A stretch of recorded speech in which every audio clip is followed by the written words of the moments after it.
Beyond 3D. Good Saturday evening, one and all. Welcome to this week's edition of Beyond 3D. Matt and Clint here in Studio 1 at RWP 98.7, 98.3 FM dial, also streaming live over the internet at www.rwpfm.com.au/stream. You'll find us there. Hopefully everyone is doing well out there. How was your week? It's been rough, but... It has been a rough week. It's everyone's... silly season. It's silly season, but a lot of people down here in Australia have been getting sick. If you guys in the U.S. and around the world haven't heard, there was a weather change, a drastic weather change a couple of weeks back that actually put people in the hospital and took a few people off the planet. Some people died from that thunderstorm, didn't they? And it wasn't because of lightning strike or rain or wind. No. It was because of... Who knows? I do. Go for it. No, I don't. I don't actually know. I do have a theory on it, though. Okay, what's the theory? Well, they have been spraying a lot up in the sky lately, haven't they? We saw chemtrails. When was that? Oh, a few months back. Well, yeah, I would have said autumn. Well, folks, a lot of people who had not remembered asthma since they were kids or something like that, all of a sudden were reaching for ventilators again. It was absolutely amazing. And the following week, last week, it happened again as well. And even yours truly had to reach for his old Ventolin that was stuck in the drawer and use it because, quite frankly, you could feel it coming into your lungs. It was amazing. Weird things going on in the Southern Hemisphere. When they're spraying chemical and biological agents in the sky above, and then a couple of months later we have a thunderstorm and people die from what's in the wind. Honestly, no coincidence. All around the world, quite frankly, it might have happened before, but this is the first time I have ever heard of something like this. It's a bit ridiculous. Yeah. What are they really experimenting with up there? I'm just weary of all that kind of stuff. You know what? I'm waiting for them to come out with moon cancer. That's it. Full moon. I've been out in the full moon too much. I've got moon cancer. It's just weird. Absolutely weird what's going on. We've been having some wacky weather down in Australia, so that's just the way it goes. But hey, we're here for that because it's a really good topic, but we're also here for other things. So hopefully everyone had a decent week, and we will get into the show. And we're going to start it off, well, with a little bit of what's been going on this past week. Not worrying about politics too much. We'll wait and see what happens with all of that as far as not just the United States is concerned, but as far as Italy is concerned as well, and all the things that went on over there with their referendum. Earthquake. Yesterday, guys, another major quake, 7.8 registered in the Solomon Islands, tsunami warnings as well and everything like that. So the Ring of Fire is active, beyond description. Beyond description. And a little side note, just for the locals here, the Mornington Peninsula Brewery on Wednesday night. Hello. Yeah. You got my attention. Yeah, had a night, the normal brew crew night, of which I am a member, and what they did was they raised money for one of the breweries over in New Zealand that was damaged irreparably just about by the earthquake that happened in New Zealand a few weeks back. So everybody down here in this part of the world is trying their best to help other people in business as well as in other ways. So that was a really good thing, people donating their time and donating their money to try to help a fellow business get back on its feet. So I think that's just admirable. So I had to mention that to Matt Beebe and all the guys over at the Mornington Peninsula Brewery down here on the peninsula in Victoria. Brilliant. Anything else interesting this week, Matt, that's caught your eye? Oh, look, the Italy thing was really very interesting. I thought I'm not too worried about what's going on in the United States right now. We'll just wait to see what happens as far as protests. Hang on a second. No. I am not worried about December the 19th or whenever that vote is. I don't care about that, even though I did hear that 15 people are going to not vote for Donald Trump that are supposed to. Can we just pump the brakes for a second? Okay, for a minute. No, just for a second. Fair enough. Just wanted to pump the brakes for a second. I have a question. Go for it. If 15 of the Electoral College candidates do not vote for Donald Trump, what happens? Not very much. I believe, based upon the last count, he has 306. He needs 270 for the presidency, so if you take away 15 from the 306, you only get down to, 191? 291, pardon me. What if it was another 25 that are secretly If they can get it below 270, as far as I am concerned, you will see anarchy in the streets. It'll be really nasty, quite frankly. Over Time Magazine's Man of the Year. Yeah, whatever. What's that all about? Oh, look, they do that a lot. Hitler got Man of the Year, didn't he? Yeah, but... Well, there you go. It all depends on what's going on at the time. And quite frankly, it was a very big story. At least for 2016, it was a big story. The other thing that's big stories is the fact that the Grim Reaper has been quite busy in 2016. Yes, he has. To the point of the ridiculous, and we can add one of my favorites to the list as of yesterday, which is Greg Lake of Emerson, Lake and Palmer. Another one gone. John Glen, the astronaut as well, decided to take off and leave this atmosphere. There have been quite a few. It's amazing how many guys are just picking up and leaving. Yeah, it's cyclic. Well, it's been a little bit busier this year, or maybe we are just so into social media and what's going on out there, we're just hearing a lot more about them quite quickly. That could be another thing that's going on. But as far as this week is concerned, I'm trying to think around the world what else was going on. Not very much else, just a few things we've both heard. It's the calm before the storm. Well, I've heard that. Now, well, I said to you last week, I sort of feel like something big's going to happen this week. And we got the earthquake in New Zealand. I wasn't wishing for something to happen. We'll have to look a bit later in the show to see what's going on, but I believe Richard Allen Miller was putting up some interesting posts on Facebook as well. Now, Steve from Soul to Soul sent both of us a very interesting diagram about tectonic plates and earthquakes and the way that it moves around the planet. What did you think of that? If I had looked at it, I'd be able to... You're a shocker. Oh, look, it was a busy week, I told you. But this coming from the man that doesn't message you back after a week. This is the thing. No, but here's the thing. All right, we've had a lot in the Pacific Rim. We've seen a lot in New Zealand. The Solomon Islands has had two, just like New Zealand has. You had another one up in Japan, right above Fukushima as well. But this one wasn't as damaging as the one from about 2011, was it? Yes. Yeah. So there has been quite a bit going on as far as the Pacific Rim is concerned. Everyone is now looking at the San Andreas Fault. TikTok. TikTok. Which would lead up into the plates under, what is it called in Wyoming? Yellowstone National Park and all those kind of lovely things.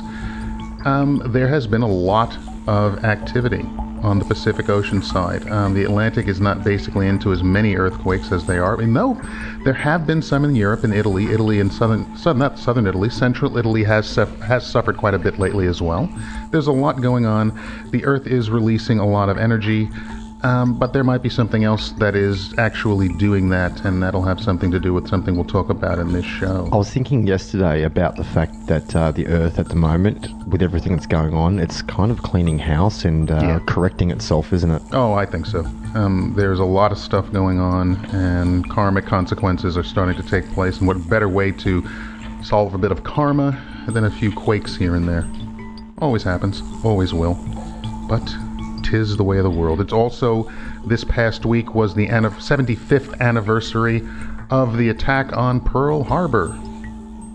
75 years is not a long time. Not a long time at all, but what it's bringing up, which is very interesting, is a lot of the research that was done on whether or not the United States knew what was going to happen at Pearl Harbor, and being that the president at the time, FDR, Franklin Delano Roosevelt, wanted to get into World War II, this was the perfect pretense. Let it happen, there is our excuse. The old Hegelian dialectic, problem, reaction, solution kind of situation. So that's going on as well. And my dad, God rest him, was in the United States Navy, the segregated United States Navy in World War II, as a signalman in the Pacific Theater out of Pearl Harbor. So very near and dear to a lot of people's hearts in the United States and around the world for that matter. Interesting.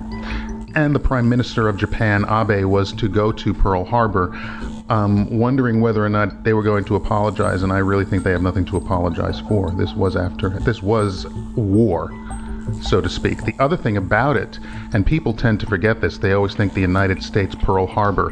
Hawaii was not a state of the United States in 1941.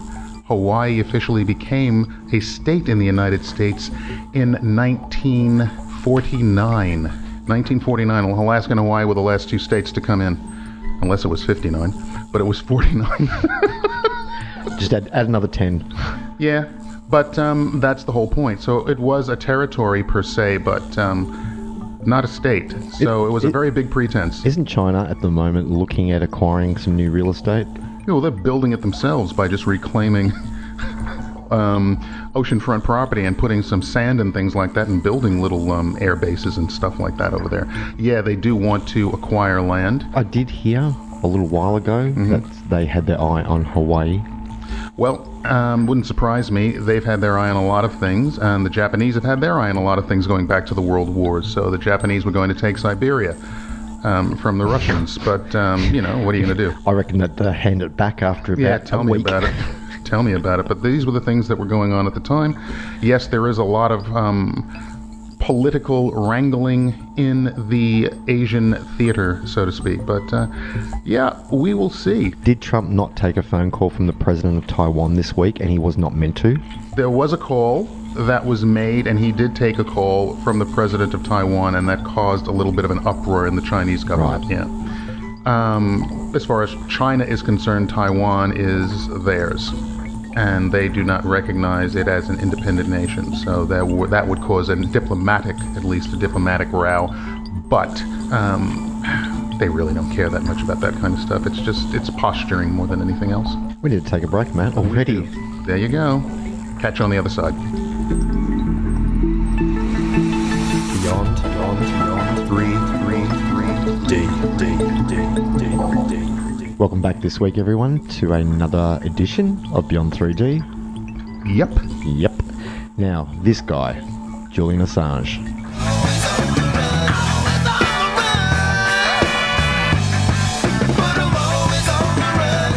Ah, yes. The man who's always on the run. Yeah, with good reason. Quite frankly. He should just book a room with Snowden and go on the road together. Yeah. A buddy movie. Might as well. Yeah, he's been a very busy boy in the past few months, along with the United States elections and all the great information he put out on only one party. There was a alleged Deadman switch activated last week. Okay, yeah. Now, we didn't talk about it last Saturday night. Yeah. Because at that point in time, neither of us knew enough information about it. Mm-hmm. But a Deadman switch was activated by Julian Assange. And anybody that doesn't know what a Deadman switch is, it's when you have a lot of information that can burn the people that are hunting you down. If he didn't check in by a certain time on a regular daily basis, then the Deadman switch was allegedly meant to be activated. Mm-hmm. It was activated last week. Mm-hmm. And he disappeared, which caused a lot of people to wonder, is he dead? Has he been taken out by the CIA? Did they storm the place? Now, you and I talked the other month about the fact that he was on the run. Yeah. He, well, obviously most people know the story of Julian Assange. He was charged in Sweden with sexual assault. He considered what happened in Sweden consensual. According to the story, or as the story goes, there was a situation where the woman first said it was consensual, then all of a sudden talked to a few people and it became an assault. He then was basically charged, and he was gotten to London somehow, found himself in an Ecuadorian embassy in London, and requested asylum. He has been there since 2012, I believe. He'd be so sick of the food. Without a doubt. He has been there a very long time and has been held up there. The Australian government, his home country, here, basically washed their hands of the entire matter. The thing is, if he did make it back here, extradition laws would boot him straight back into the hands of the United States. Yeah, and this is the interesting thing. It's not a matter of the United States. But he can't even come home anymore. Well, this is the whole thing. He can do a deal with Sweden. His problem is he believes that based upon the information his websites have leaked about government officials from the United States, he believes he would be waylaid in some way, shape, or form, and all of a sudden find himself in Leavenworth, in Kansas, in a nice little cell for the next 50 or so years. And it's sad enough because he's been on home detention this whole time anyway. Well, it's a bitter-edged sword for me. It's ridiculous. I know what your standpoint is. I understand your view on that. Yeah. Okay, let's leave that view aside. The political aspect of it, let's leave it aside. Let's just take a look at what's going on with the situation as a human being going through something like this. He himself did not in any way, shape, or form steal any of that information. That information was provided to him from sources. Therefore, like most journalists who have sources, based upon First Amendment free speech, things like that, you do not reveal your sources.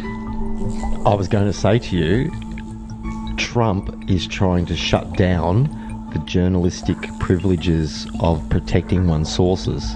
At the moment, he's trying to shut that down. If he manages to shut that down, and sometime in the next 18 months to 2 years, they manage to pick up Assange, because of that, if Trump gets a senatorial bill or a congressional bill put through before they pick up Assange, he's gone. Yeah. Totally gone. He won't have a leg to stand on. What he can also do is ask for a pardon. And who's the man that's going to pardon him?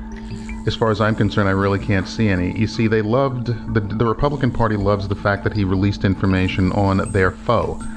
But, being that he released information on their foe, they are now thinking, well, fine, that's out of the way. What if he has any information on us and he decides to release that? So they're not going to really be in a position where they want to see this man helped in any way, shape, or form. Can I just say, even if they do take him off the chessboard, there's plenty of other players behind him that'll just keep bringing that information forward. Oh, absolutely. But as far as Julian Assange is concerned, and as I said, I'll leave out whether I think what he did was correct or incorrect. The main thing is he is held up in this embassy because of alleged sexual assault charges from Sweden. If those are proven to be false, or if he is considered not guilty, or it is dismissed, he is still in a conundrum, because he really is worried not about those charges. He's worried about what's going to happen to him if he has to be extradited to the United States. Not just that. From what I know, Assange has text messages that provide good solid evidence that the alleged sexual assault was consensual. Yeah, I've heard that as well. But I digress. We've digressed a little bit here. Let's talk about the fact that a Deadman switch was hit, and a lot of people had no idea where he had gone for a period of time. There were speculations that he had been taken out. There were speculations that Hillary Clinton was so livid over the fact that she lost this election, even though she was 2.5 million votes ahead in the popular vote, that she just said, get him. A lot of things like that were going on. But he actually did resurface. He's definitely Hillary's favourite Australian. Oh, yeah. Absolutely. I'll tell you what. But it's an interesting scenario, and that leads, in my opinion, also to Edward Snowden. Now, thinking, philanthropically, thinking with compassion, I think would be really good for a president like Barack Obama to maybe look at the situation and go, you know what? Pardon. Yes, okay, hang on a minute. If he does that, that's kind of sending a message to whistleblowers that if you're willing to stick your neck out, chances are you could end up getting a pardon from the president. But there is a Whistleblowers Act where it is supposed to protect people that bring out information like this. But it doesn't necessarily work. So it would be interesting to see in the last 2 weeks or so of Barack Obama's presidency, it would be a really great photo op if he were to say, all right, yeah, come on in. Here's your pardon. Here it is in writing. Nobody can touch you over any of these things, espionage or anything like that, and he can just basically come home. It would be quite interesting to do. They'd be better off putting him on the payroll. Oh, yeah. Absolutely. Like they do with a lot of hackers, big hackers. Oh, absolutely. Yeah. They would actually do them very well. And as Snowden himself said, he didn't release any information that was any more damaging than Petraeus did. General Petraeus. So based upon that, and you have General Petraeus, who's actually being considered for Secretary of State. I know. Weird, circus, to say the least. Circus. Absolute circus. What do you get? What do you do? That's what you get as far as United States politics is concerned. Anywho's, Julian Assange has resurfaced. The fight will continue. More information is coming out from WikiLeaks, no longer on the Democratic aspect of things, even though that is still being investigated. But he's released a lot of other information as well, and I'm glad to see that because the U.S. political thing got a little bit tedious as far as I was concerned. I'm tired of talking about it. Yeah. I know you're tired of talking about it too. It's been a long 12 months. It's at the point now where just let the man get into damn office and try to do something or not do something. No, I don't want to see him get in, Matt. I know you do. Yeah. We argue about this all the time. Yeah. I want to see him in there because if the crap is going to hit the fan, let it hit the fan so we can all get down to it. Okay, I see your point where you're coming from. Let's let him hang himself if that's what he's going to do. I mean, let's see whether he's going to really help people or if the whole thing is a sham and they just did it to get a certain people in power and they can just have fun for a few years. It's just ridiculous. I want to see him impeached. Maybe, maybe not. He would have to do something to get himself impeached. He's done plenty. No, not yet. He's not even president yet, which is why I find it interesting that he's taking claim for the stock market being at record highs and saving all these jobs. He hasn't done a damn thing, as far as I'm concerned, but we'll see. There will be a point in time in his political career, just like every other president. What was it with Bush? It was 9/11? Yeah. Obama? All the Middle East stuff. All the Middle East stuff. Yeah. Trump's going to find himself in a situation, and I guarantee you, he will handle it wrong. Oh, I think everybody's waiting for that to happen. So we'll see what he does. But yeah, I'm just looking here, just doing a little bit of back research on what's going on with Mr. Assange. He's in a conundrum, and it's just it's his own fault. It's his choices that he made. Yes. But Matt, he was coming from a good place. Yes and no. Well, give me the no. The no is it's a business. It wasn't beforehand, though. Yes, he was a hacker from going way, way back. Yeah, Did okay. do a lot of that stuff. Yeah, okay. Yes, that was his past. But let's judge the man. Not us personally judge the man, but if you're going to judge the man, judge him on the basis of what were his intentions when he did what he did. What were his intentions, do you think? Okay. Thank you for asking.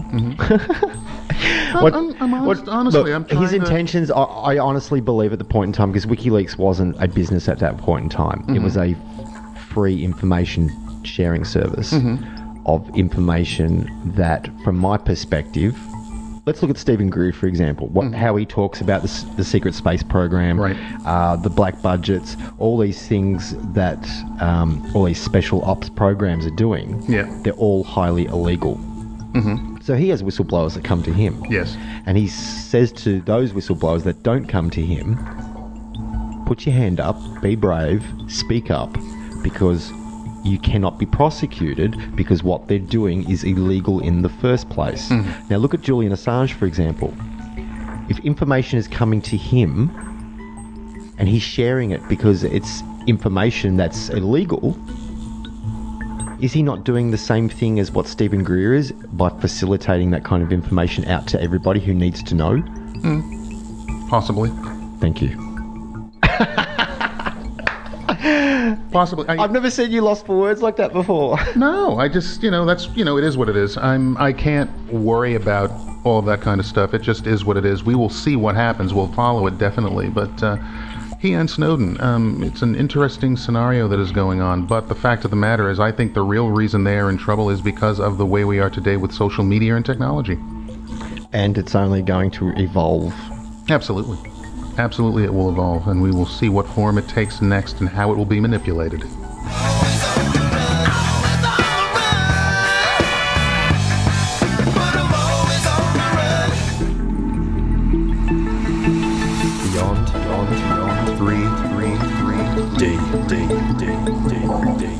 We are back for this week's edition of Beyond 3D. Matt and Clint still here with you. Hopefully you're all hanging in there and doing very well. Next topic of discussion, Clint? Oh, sorry, I was asleep behind the wheel then. WikiLeaks reveals USAF General. United States Air Force. Thank you. General involved in UFO and secret space program disclosures. So, among the latest WikiLeaks email releases is one revealing the name of a US Air Force general involved in an initiative led by rock star Tom DeLonge from Blink-182. Okay, yep. To reveal the truth about UFOs and secret space programs. This general ran, Matt, a top USAF research facility out of Wright-Patterson Air Force Base up until 2013. Good old Ohio. And he has been secretly helping DeLonge to put together a team of 10 advisors to tackle the issue of how to reveal to the world the truth about UFOs and a secret space program run by the USAF using anti-gravity technologies. It'd be nice if they could give us the information. The hacked email is addressed to John Podesta, Yes. chairman of the Hillary Clinton presidential campaign. Yep. And it was dated January the 25th, 2016, with the subject header, General McCasland. Okay. Here's the thing with it, as far as I'm concerned, when it comes to the military and UFOs. I think that anytime most people see a UFO and you can actually see a ship in the sky, I think more than likely I'd say there's a 90% chance it's military. John Podesta tweeted on the 13th of February 2015, "Finally my biggest failure of 2014, once again not securing the disclosure of the UFO files." We've talked about this before, and what it comes down to, in my opinion, is this. Okay, this is an ongoing fight, let's say, within government. Internal. Always, always, always. This has nothing to do with the public. All sides want the public left in the dark. I actually heard a term a long time ago used about this, and it's called black hat, white hat. And those in the know, those that are trying to keep it clandestine are obviously the black hats, and there's no need to explain who the white hats are. Yeah. Well, Podesta, okay, he wrote saying, "Alas, I wasn't able to secure these." Well, he's not able to secure them because they're illegal programs and because they have nothing really to do with government. It would be like the state government of Victoria wanting to procure information from, for argument's sake, BHP, and BHP has private files that the government has nothing to do with. It's their own information, it's their own property, so to speak. Isn't it interesting, though, that using that analogy that you are, that BHP have more information on what's going on than the Victorian state government? Oh, okay. Using that analogy. Absolutely, but this is the whole point. Most of these secret programs, and the thing about it is, I think the reason the government is really frustrated is because most of these companies come to government to get grants, to get monies, to be able to fund some of these programs. And the way they do it is the way most business can work. We need $1 billion to create something that you can use in the military, but it actually only costs us about $250 million, and we need the $1 billion so we can funnel some money into another project that has nothing whatsoever to do with you. The government knows that they're funneling money into these secret projects, but they don't know what to do about it without revealing the entire mess, and they are basically complicit. You have to just deal with it. John Podesta did this in the Obama administration. There were people in the Bush administration, there were people in Clinton's administration, there were people in Jimmy Carter's administration that wanted the same thing to happen, but never has it happened. Why? I find it interesting that you've just named some really big names who all wanted to have a go at getting the word out because they knew what was happening, and they haven't been able to. So when John Podesta tweets something like that, now if let's say hypothetically Hillary won, right? Yeah. Who would John Podesta have been to her? He more than likely would have been a chief of staff. Right, her chief of staff. So John Podesta, who could have almost potentially been the chief of staff to the President of the United States, is tweeting about not bringing out disclosure, failing to do so, when that person ranked that high is openly talking about the fact that that was one of his career failures. Obviously, everybody knows about it, but nobody wants to come out and say it. No. It opens. We all know this, and we've all heard this. The whole ufology movement knows this. It opens up a huge kettle of fish, so to speak. You will have religion on its ear. You will have all kinds of social dogma. What do we believe now? What about this? What about that? And that's what I think they're afraid of. They're just afraid of anarchy. They don't want a situation where the world goes to pot.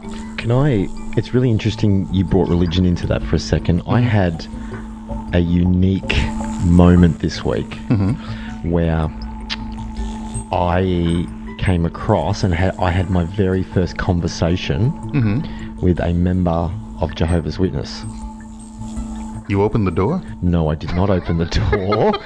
No, I didn't. I was told prior to meeting this person that they are a JW. Yep. And I'm very open to anybody having any kind of religious belief whatsoever. You have to be. You have to be. It's not my place to judge anybody based on what their beliefs are. But now, funny that I say that, because I did everything I could to stay right away from religion in any kind of conceptual conversation. Yep. This person didn't just open the door, they kicked it open and threw the question at me, do you believe in God, do you believe in Jesus? Right. Now, already being mentally prepared for this kind of a conversation, I was incredibly respectful with my reply. Yep. And my reply went along the lines of this. This will be good. I was asked, do I believe in God? Yes. And I said, yes, I do, but not in the concept of it being like a person with a name. And this JW looked at me and as wanted me to elaborate a little bit more on that. And I said, to me, God is a universal energy. I like the fact you say Just keep saying if you agree. Or if I say something you don't agree with, please I would say it. Say it right. Yeah. So I said, to me, God is a universal energy. Energy cannot be destroyed. Nope. It can only be transferred. So I'm saying this to this person, and it was like they had heard it for the first time. Okay. Which was really, really cool, because I had shifted their frame of mind out of the JW box, and I had him. I had him in this moment, and I presented him with this line of argument.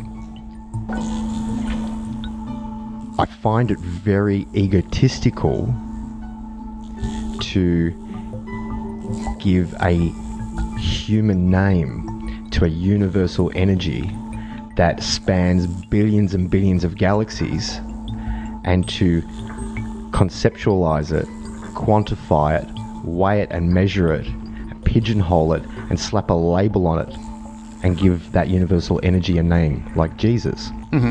Okay? Yep. He had not thought about that before in that concept, in that frame of reference. Yep. And for the first time, I'd actually broke through, and I could see the penny had dropped. And I think I might have actually given, because he questioned me and said, well, what do you believe in? And I said, well, I believe in spirituality. I believe in that all religions at the end of the day come from a place of love. And if they don't come from a place of love, then how can it be promoting the best of what a person has to offer? Fair enough. His response was, what about the Middle East religions? And I just looked at him and I said, hang on, man, pump your brakes. Their experience, their society, and the way they live their life is their reality. It's not our place to judge somebody else's belief in X, Y, and Z, because the minute your religion starts questioning the other religions, then you're not doing the work of that universal energy, are you? What did they say? Nothing. He looked at the ground, and you could see the penny had dropped. And I think he might have gone inside of the house and told his wife he was out. Well, that would be interesting. That's a first, quite frankly. Normally... Now, you tell me, did I not, or did I? Did I do a bad job of that, or did I do a good job of that? Not at all. This is the whole thing. But the fact of the matter is, the way you describe God, or the universal supreme energy being, is exactly what we are as well. Absolutely, and therefore that's where it comes from, made in his image. Absolutely. So when you get a situation like that, I was hoping that they would do to you what they do to everybody else. You have not lived until you have been eternally damned by a Jehovah Witness, in my opinion. Well, you know you've done a good job if they say, well, that you're a lost cause and you are eternally damned. And I go, well, being that I don't believe in your religion. But I don't believe what you believe, so why would I care what you think? But the thing was, Matt, I knew what I was walking into. Oh, yeah. And I could have knee-jerked. I could have gone the road of, well, hang on a minute. So you're trying to tell me that Jesus was having a conversation with God in the desert? So who documented that?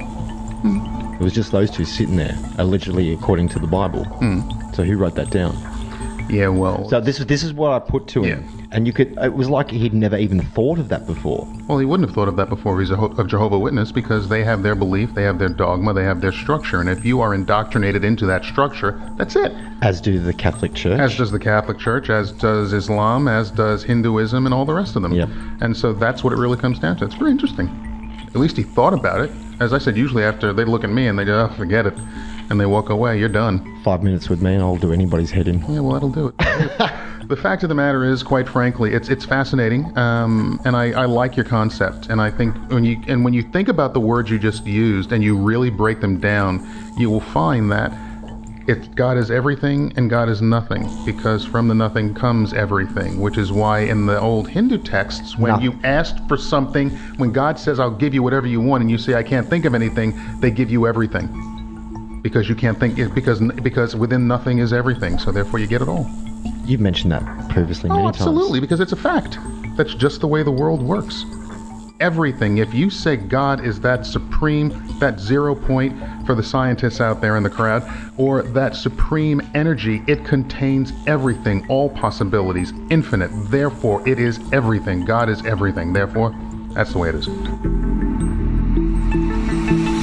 Beyond 3 D. Welcome back to this week's edition of Beyond 3D, guys. Matt and Clint still hanging in there with you. Hopefully you're hanging in there with us, and we have a little bit more to go. You talk very quick, and you beat me to it, too. What did I do? Oh, you announced us back from a break. Well, you do it then. No, you've just done it. I wasn't looking at you. I was just about to do it. Oh, okay. Fair enough. Quick draw. Yeah. Baba Boy. Hanna-Barbera. Yeah, exactly. You got to get the cartoons in there. Never forget the cartoons. It's life. Cartoons are life. That's another Confucian. Do you know what? Can we just segue for a second? Yes. I feel really sad for kids today. You know, I agree. You know why? Because their cartoons are lame. They're all computer-generated, lame cartoons. There's none of that quirky little music that gets played. Do you have my flash drive? I do. You want to play? I'll play a little Freddy for you. I'll put it in. Just Fred Flintstone. Well, hang on, let me inject it. Freddie Flintstone. I agree with you. When it comes to cartoons, you know that my beautiful mother, God rest her soul, and I used to get up at 6 a.m. in New York, and we would turn the television on and watch the cartoons. I used to wake up at 6 and watch Thunderbirds. Thunderbirds are go. If I was lucky, The Saint would be on before Thunderbirds. Ah, yes. And then you watch Thunderbirds, and then Johnny Quest. That's better. Okay. Yeah, so, Clint, I agree with you 100%. The kids today lack when it comes to all kinds of things, especially cartoons. What they make today is just trash. Absolute trash. It's the way of the world. We used to watch things like Fred Flintstone and that. And all the time. And you'd laugh.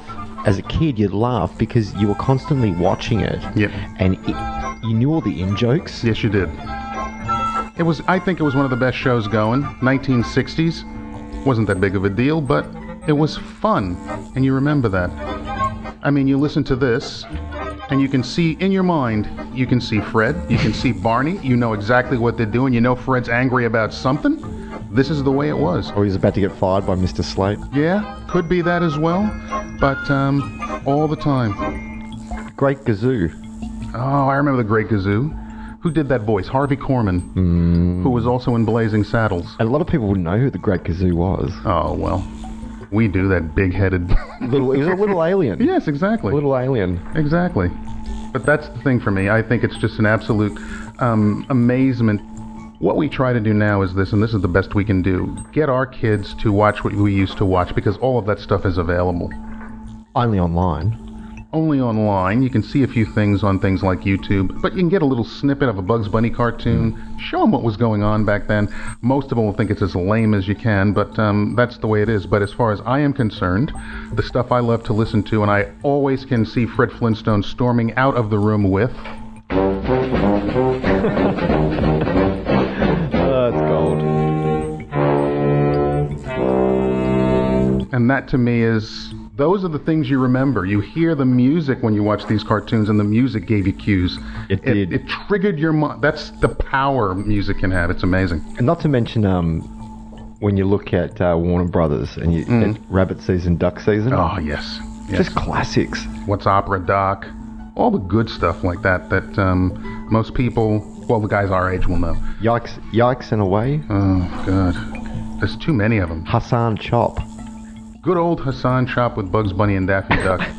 Pismo Beach and all the clams you can eat. I shouldn't have taken that left turn at Albuquerque. It was also something with Albuquerque. But that to me that was good television. It got you thinking. And the thing that I loved about it was if you had to watch a Bugs Bunny cartoon, you would wait 6 months to see that sucker on television. And after you saw it that one time, you'd have to wait another 6 months before they would put it on again. Yep, absolutely. You didn't have instantaneous with the videos and everything we have today. And you used to look forward to it. You did, because you knew you'd only see it that time. You hope you caught it, because if one of your friends said it was on the other night, you go, oh, crud, now I got to wait another 6 months. But that was a lot of fun to me. So, loved them. Still love them. Still watch them. I do, however, have to admit that I like SpongeBob. It's quirky, that's why. Yeah. It has the same flavor as Ren and Stimpy. It does have the same flavor as Ren and Stimpy.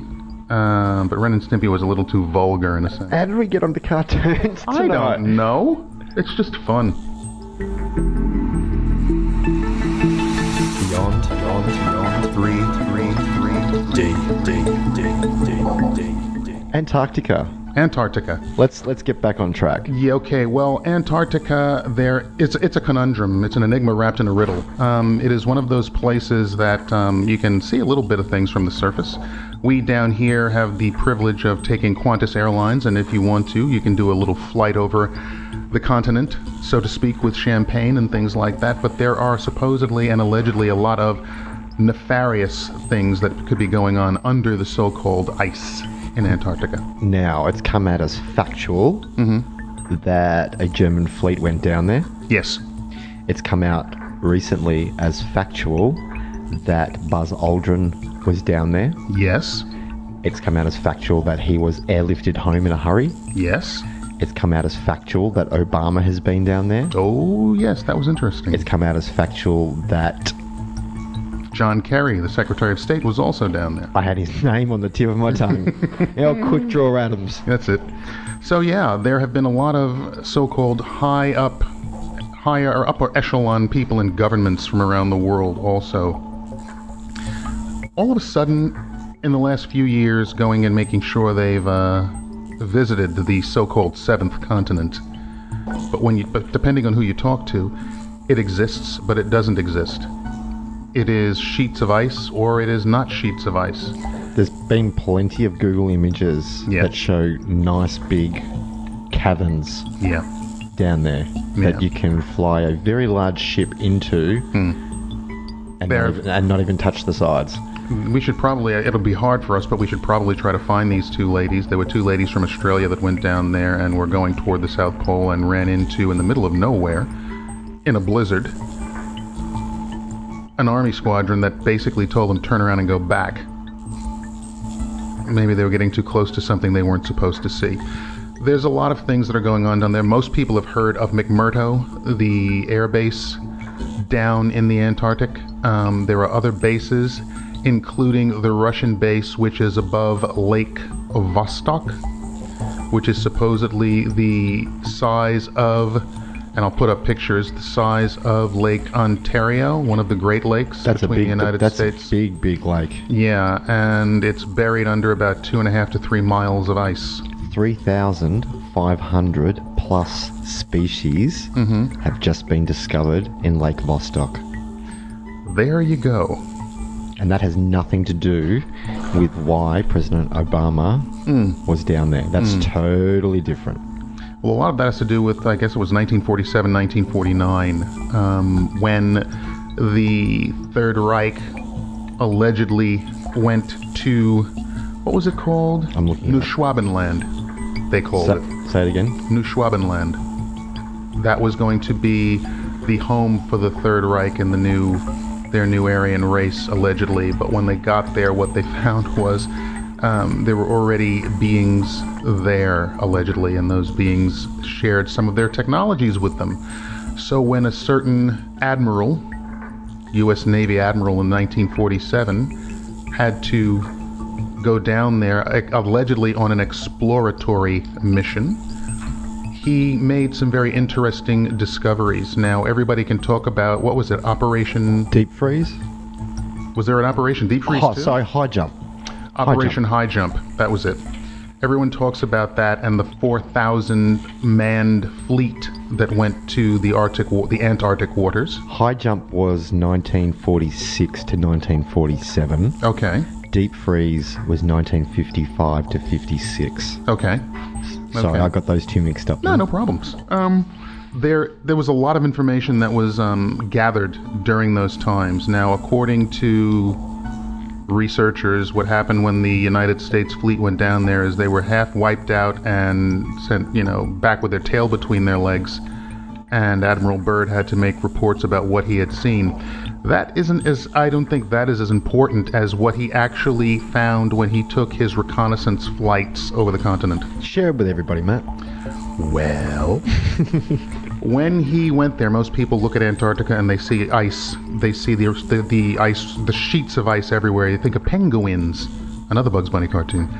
And they think of things along those lines. And it's cold, it's barren, it's a wasteland, so to speak. But what he actually did was he flew his planes, like big, not quite C-130s, but the large planes, and they went on expeditions.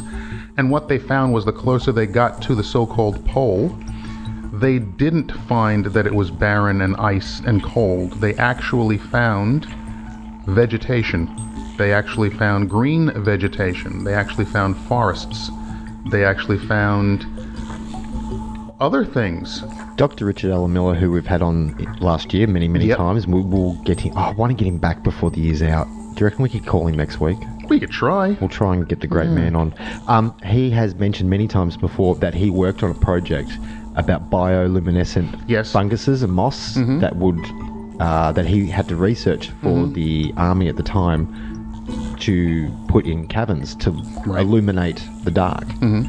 Well, according to Admiral Byrd, there were many things, and these I don't think were in caves. This is what he saw flying there, and it wasn't a situation where he was hallucinating in any way. And I think the best thing we could possibly do, okay, we'll let people hear it for themselves. We have an audio recording of that time and an interview that was done with Admiral Byrd about his experiences and other things that were going on in the Antarctic. So maybe we should listen to it.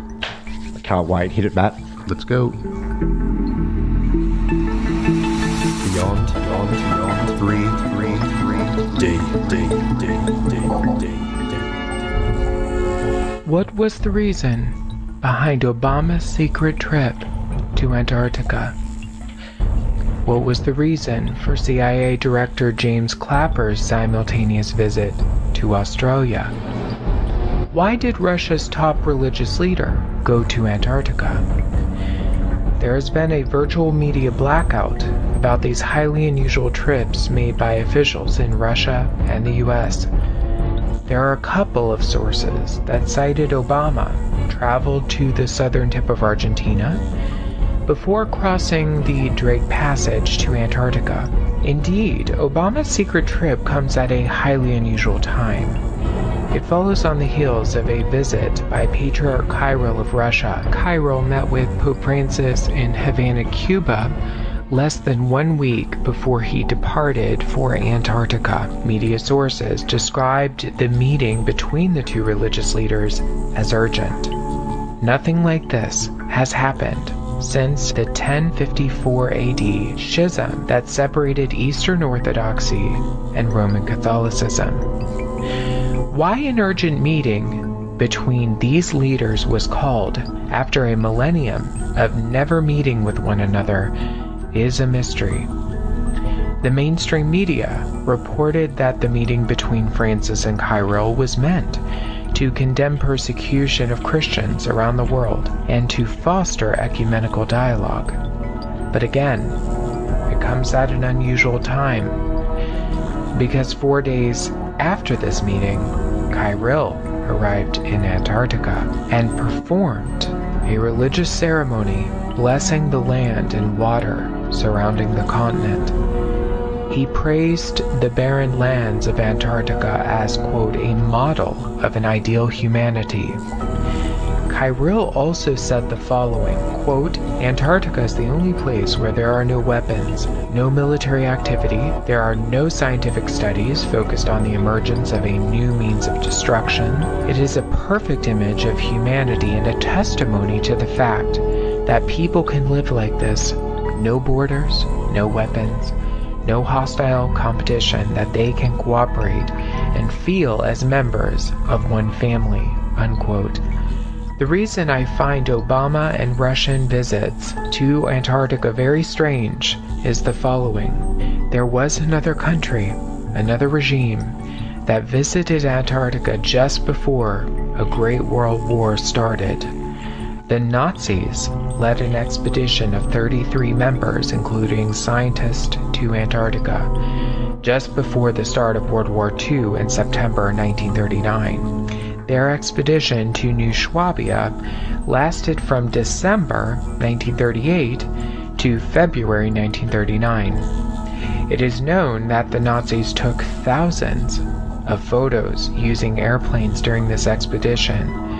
They also took reels of colored film, which was rare at the time and very expensive to produce. The regime was clearly looking for something in Antarctica. But what was it? What were they there for? Two earlier expeditions to Antarctica by the Nazis were also very alarming. They were intent to map out the terrain of the continent using hot air balloons for aerial footage. The Nazis even attempted, during these two expeditions, to walk across the entire continent and map out its landscape. It's still unclear why they engaged in so much surveying. Let us go back to World War II and listen to an interview given by an American naval officer named Richard Byrd. Byrd was stationed and lived in Antarctica for some time. Byrd made astonishing claims about the continent, that it could be the key to a future controversy that would erupt between various countries, not merely regarding the issue of resources, that precious metals, mineral deposits, and even uranium have been found in Antarctica. No, Richard Byrd seems to suggest that something else was there. Admiral Byrd, you've been to both the North Pole and the South Pole. Is there any unexplored land left on this Earth that might appeal to adventurous young Americans? Yes, there is. And not up around the North Pole, because it's getting crowded up there now, because they find out it's really usable, not only to live in, but militarily. But strangely enough, there's left in the world today an area as big as the United States that's never been seen by a human being. And that's beyond the pole, on the other side of the South Pole, from Middle America. And I think it's quite astonishing that there should be an area as big as that unexplored. This is a tremendous So challenge. there's a lot of adventure left down at the bottom of the world. Admiral, an expedition to which I believe you're the advisor is now en route. What is that expedition doing? Well, that's the icebreaker Echo, and it's a reconnaissance expedition. It's going down to the South Pole area to make certain observations and to look for some bases.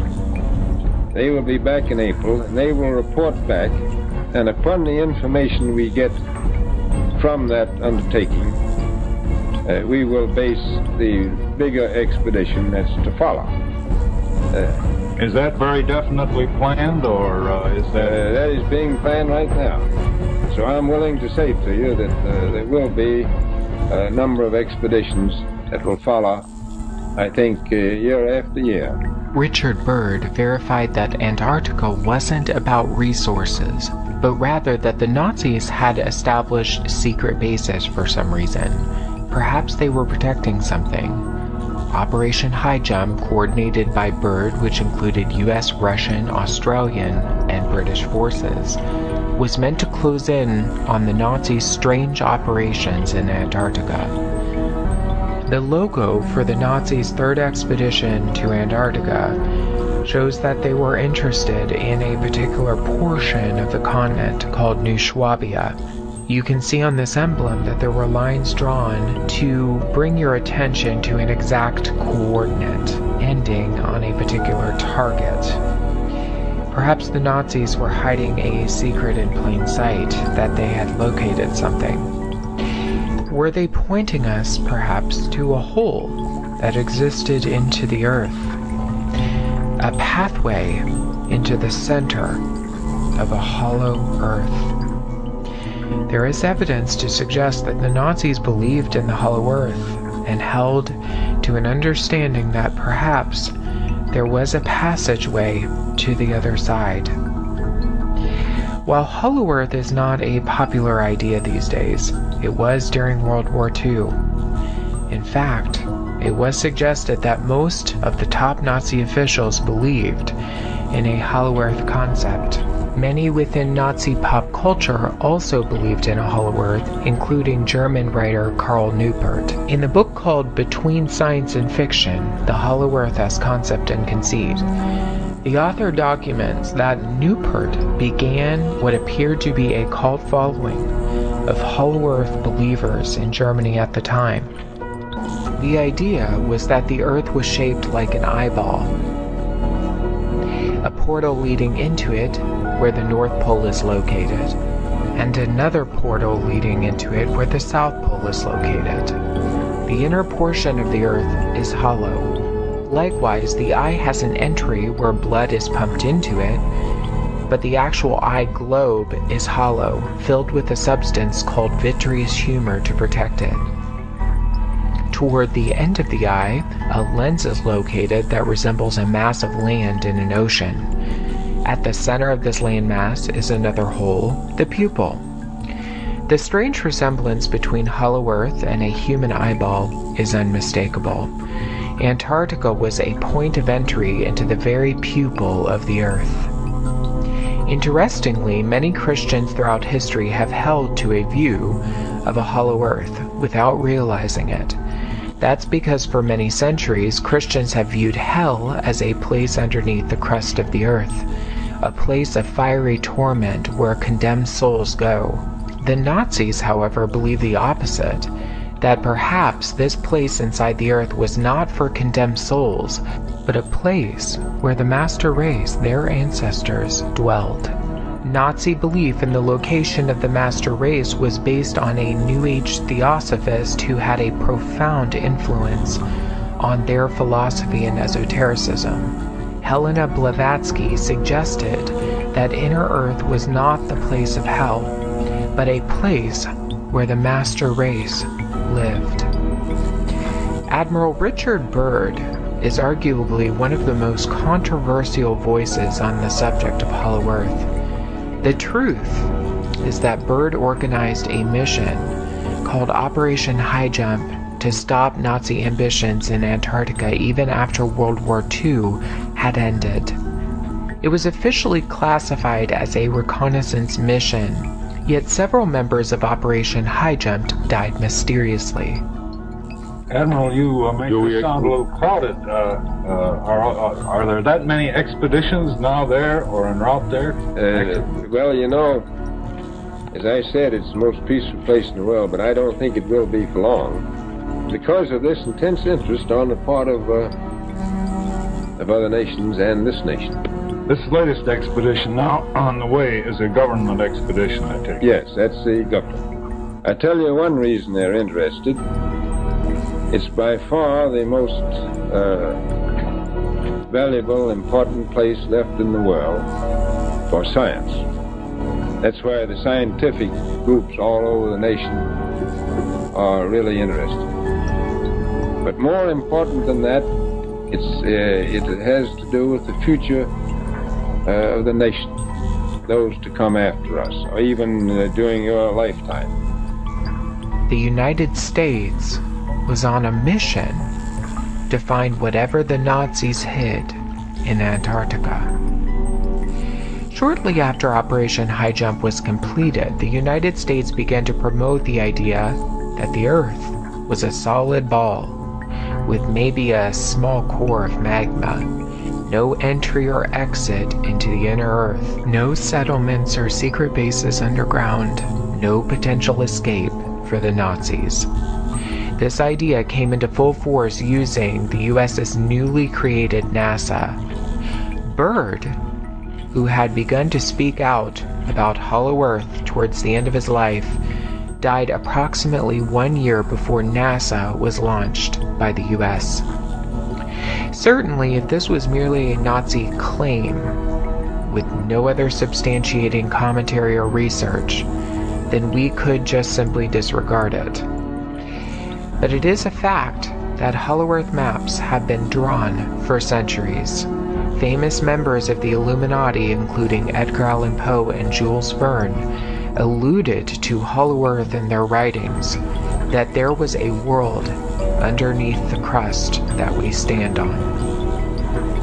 One of the most striking affirmations that an opening to another world was identified was made by Richard Byrd himself. Byrd's diary was mysteriously published in 1990 by a company called Inner Light. In the 68-page publication, Byrd suggested that a land existed beyond the pole where he was stationed for many years around the time of World War II. He made two mysterious bombshell statements in his diary. One was that he was ordered to keep silent about everything he had witnessed in Antarctica, and two, that he had witnessed the land beyond the pole, the center of the great unknown.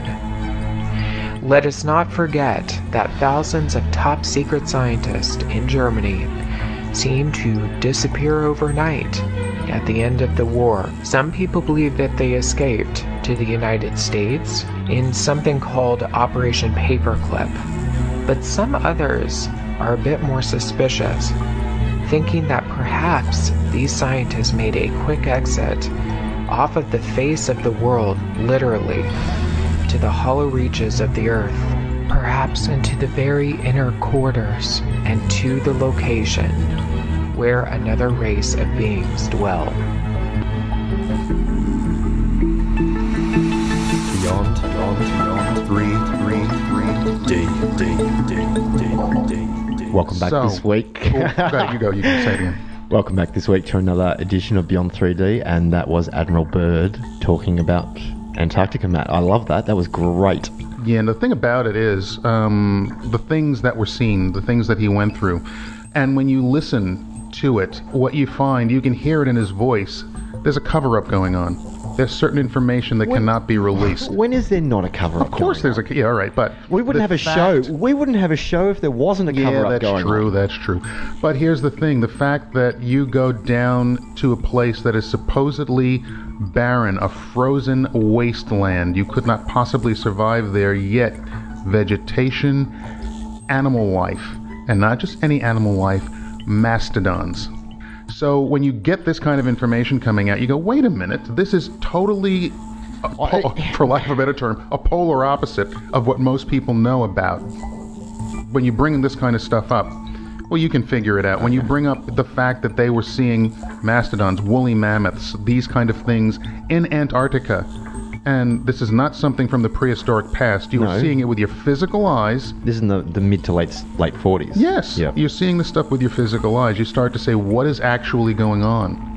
And then you start to hear about the fact that you really can't reach the South Pole.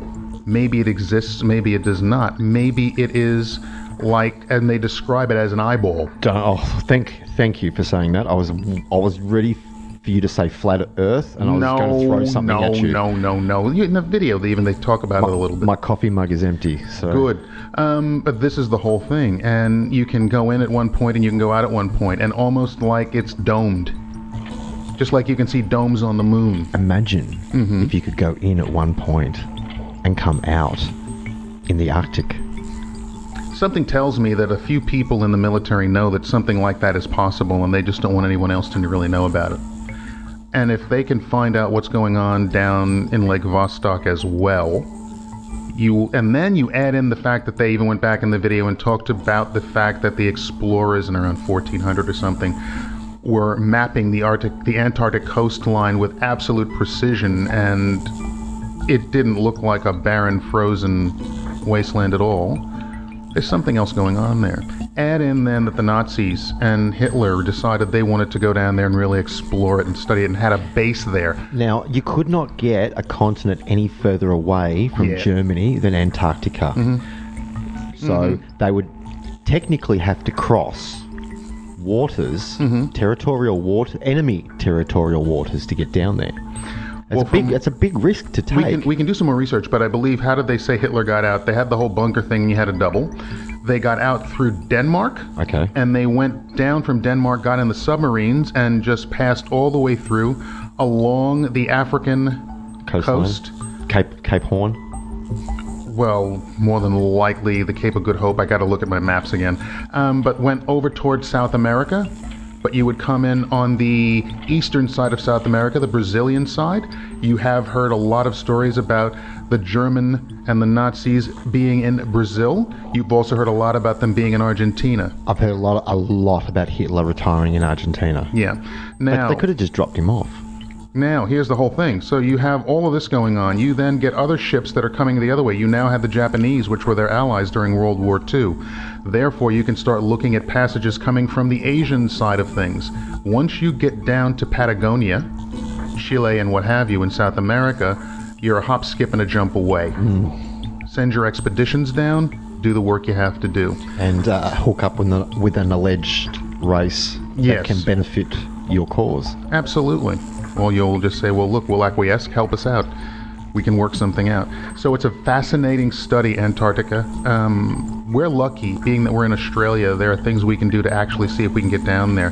There is a boat, and a friend of mine, Ross McCallum, hopefully you're still alive, Ross, he used to go down there all the time, the Aurora Australis.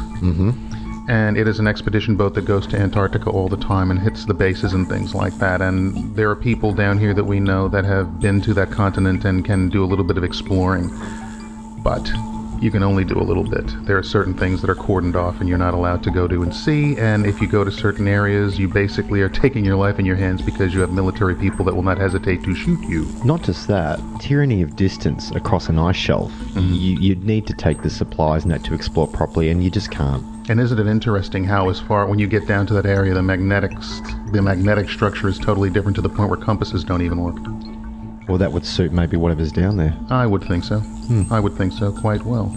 Then you start thinking about, well, what if you did have the whole hollow Earth theory? Not the flat Earth theory, but the hollow Earth theory, and there is another world within this world. And it was a situation where the top and the bottom are almost like a vortex, and you have the surface, the crust, spinning around it. And as you get closer to where the vortex is, it totally affects the magnetosphere, and you can't judge whether you're north, south, east, west, up, down, right, left, or center. I was just about to say, or up or down. That old stuff from Star Trek with the Z-axis. Not just north, south, east, and west, but you got to add in the ups and the downs. Fascinating. And if you get close to that hole, what happens is it starts to distort. Like a black hole. Literally, so you can... And when you get in it, who knows what can happen. But well, I did say to you earlier, imagine if you could go into the hole in Antarctica and come out of the hole in the Arctic. Interesting. Tunnel. They build tunnels through mountains all the time. Why not one through the Earth itself? Oh, there's plenty of them. Under, over, through, all kinds of stuff. So, and around. But guys, it is about that time for this evening, so hang on. Yeah, it is time. Yeah. I'm so not on the ball tonight. That's all right. I looked at when we started, and I'm looking at when we're finishing, and you add in another, and we'll be right on it. So, guys, it is about that time for us to head on down the proverbial road and end this edition of Beyond 3D for this week. So thanks very much, Clint. Thank you, Matt. I've really enjoyed tonight. Yeah. Our conversations, we never know where they're going. Oh, who knows? That's the best way to be it sometimes, instead of the usual schlock that you hear out there. You guys take good care of yourself. You guys take really good care of yourself. We are going to see if we can get in touch with Dr. Richard Allen Miller and get him on for a Christmas kind of a thing. I've got a list as long as my arm of people that are waiting. Mm-hmm. A lot of people want to come next year on our absolutely. show. Nice and refresh. Mm-hmm. I want to have a holiday too. I can totally understand that. We need to finish this. We're going to play The Zone. Absolutely. The Zone is coming up, guys. Hang in for that. Thank you for listening to this week's edition of Beyond 3D. We'll catch you next time. Good night, beautiful people. Bye-bye. Just because you haven't experienced it doesn't mean it doesn't exist.